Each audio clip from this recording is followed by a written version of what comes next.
about the noise, it's a little windy. It's been a long time since I did a video. Been very busy. But something that I've been planning this year that I'm doing for the first time that I want to share with you guys is wild rice harvesting.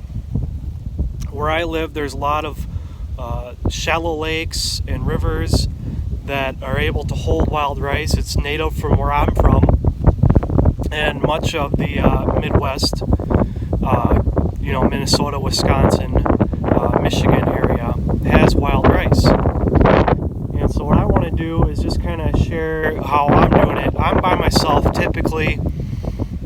It's done in a canoe with two people. I'm in a kayak by myself, so it's a little tougher. I'm having to be a little more selective, and it's just taking a little longer than it would with two people. But I want to share my process of what I'm going through. Got a couple sticks that you need, and I'm gonna turn the camera around here. Looks like I'm gonna have to start. All right, we're in the middle of quite a bit of wild rice. I'm on a very shallow lake. The whole lake is only about 4 feet deep, and that's kind of around the area that the wild rice grows in. So I'll show you. This is wild rice,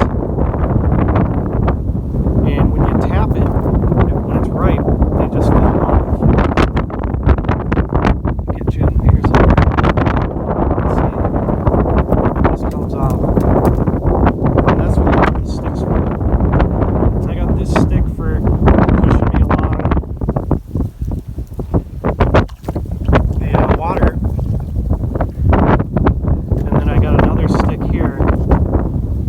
This is what I do is I don't want to do it before. I bend the grass over like so, and I hit it with a stick. Rice fall down into the kayak here. And I'll just make a pile throughout the day, then putting it back here. And that's how much I got. I got quite a bit. It's taken a while to get that much, but I just kind of want to do this for the experience, and I really enjoy wild rice. It's a thing that I enjoy in the fall. Typical harvest time for wild rice is in the middle of September. And so I'm going to continue harvesting, and when I get back, I'm going to show you how to process it.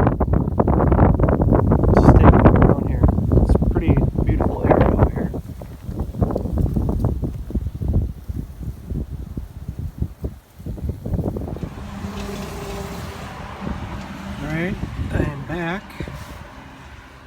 This is my harvest. About, this was 2.5 hours worth by myself. So now what I'm doing is I have it out here and I'm letting it dry out. It's a little wet, and I'm just kind of going through it and taking out the things that don't belong.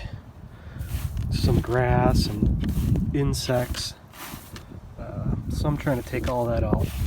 And so once this is dry, there's a little grub right there. Be good bait. But yeah, so once this is dry, I will show you the next step. But right now, letting it dry. Alright, so for this next process, I let it dry for a few days, and during that time it got rid of most of the moisture, and it kind of still, when you're drying it, the wild rice still is curing. And so after that's done, which is anywhere from 1 to 5 days, you're going to put it over the fire. The way that the Ojibwe Native Americans do it near me is they'll have a cast iron big huge bowl over an open fire. Since I don't have that, I'm using a stainless steel saucepan, and I'm doing this outside on a just a little Coleman grill. And you don't want it too hot. So what I'm going to do is I'm going to put this over the fire, and you got to keep doing this and turning it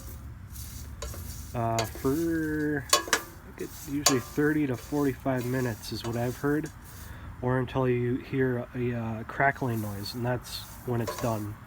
And it should kind of turn a golden brown. Okay, so I'm continuing to stir this, and it's starting to get golden brown. There's some popping that's starting to happen. And the reason why we're doing this, two things. It helps harden up the germ that's inside of the husks, and it also makes removing the husks easier. And so that's the purpose of doing this. So I'm going to continue stirring this for just a few more minutes, and then I'll show you the next. Before I move on, I just want to show the difference here. You can see stuff in the pan is golden brown, and the stuff in here is still very light brown and green. Some of it's light green, but the whole reason why you have to stir this, you have to constantly stir it, is because you don't want it to burn. And if you have some of these that split, oops, there it is. If you have some of these that split, and you can see the rice inside, and it's splitting like this one, it's too much. So I had to back off. So this batch is done. So now we got to separate the rice from the husk, and that's proven to be quite the chore. Since I don't have the proper equipment to use it with my feet, I got to do it by hand. And you can do it however, whatever works for you, but this is working for me. So I gotta take it. This is what I'm doing. So I'm having to do that. I don't have a tripod, so I'm having to be creative with my phone, but having to do that, and then the rice will come out like so. And then once you're all done, you have to, this is really hard, shake this up without losing it. And I'm going to have to do this one-handed, so just to kind of show you, but the husks will fall out and the rice will stay at the bottom. And you just continue that process until it's just rice left.